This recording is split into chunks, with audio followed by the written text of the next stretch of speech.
Hi guys, welcome back to my channel. February 2023, inflation hits 10.4%, which is absolutely crazy.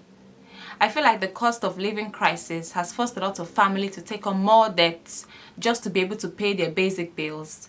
So on today's topic, we're going to be talking about simple practical steps you can take to help cope with the rising cost of living and save more money.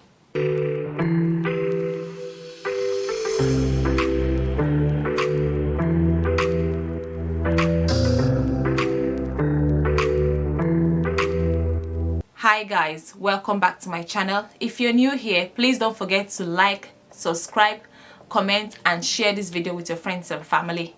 My name is Linda, and on this channel I provide a lot of content related to motherhood, faith, personal finance, nursing related content. To be quite honest, a lot of these steps you're probably already doing, but these are steps that I've taken personally to be able to cope with the cost of living and be able to save money better. So tip number one is budgeting.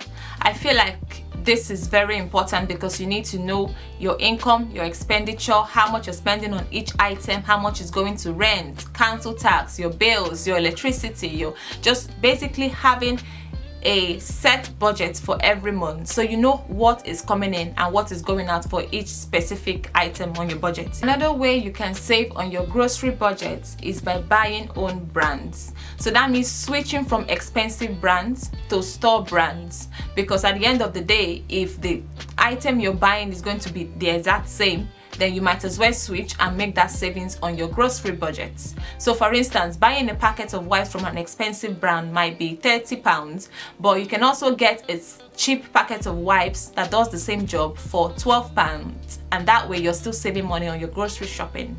The next way to save money on your grocery shopping would be loyalty cards. So that's basically taking store cards like Asda cards, your Boots cards, your TK Maxx. Most stores these days, to be honest, will have a loyalty card, and I found out that sometimes you might actually get something cheaper simply because you have a loyalty card. So with loyalty cards, you actually get discounts with certain items. So for instance, an item might cost £3, but because you have a loyalty card, you might actually get it for cheaper. You might get it for £2 or a little bit less.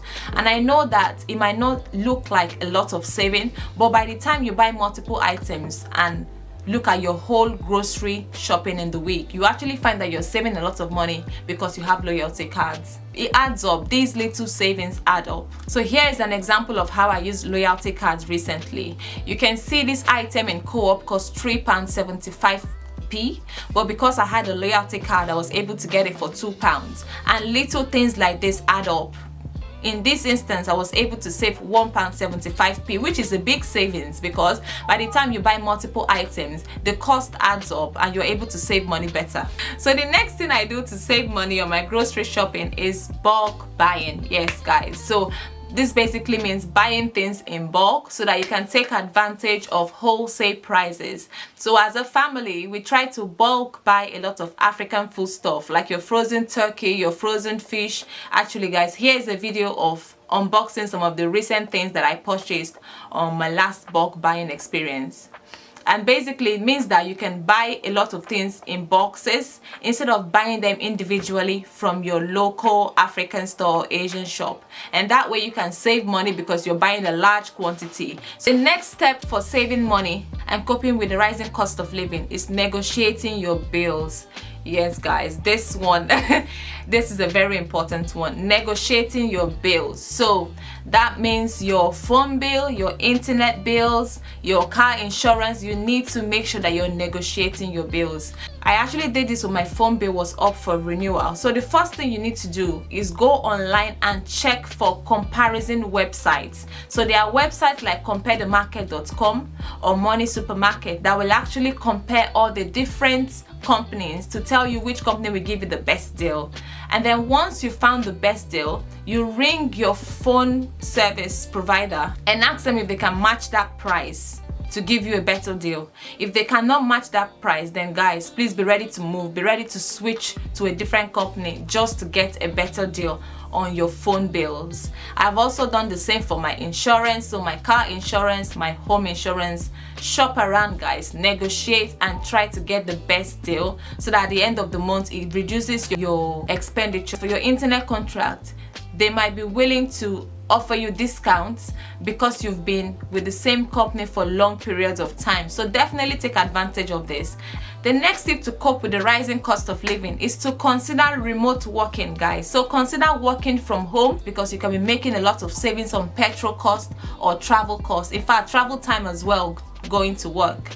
And also, if you have children, potentially could you be looking after your children at home, depending on their age, of course.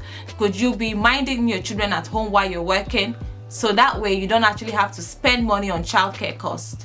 The next tip I have for coping with the rising cost of living is to ask for help. Yes, guys, I feel like living in the UK, there's this culture of everybody just doing their own thing and trying to be independent, which is fine, there's nothing wrong with that. But sometimes asking for help can be a way to save money. You can ask for help from family and friends, from people that are close to you, church members. You can ask for help with childcare, help with making your hair, help with picking up the kids from school, dropping up the kids for you. Just anything that friends and family can help you with, so that way you don't have to pay for it.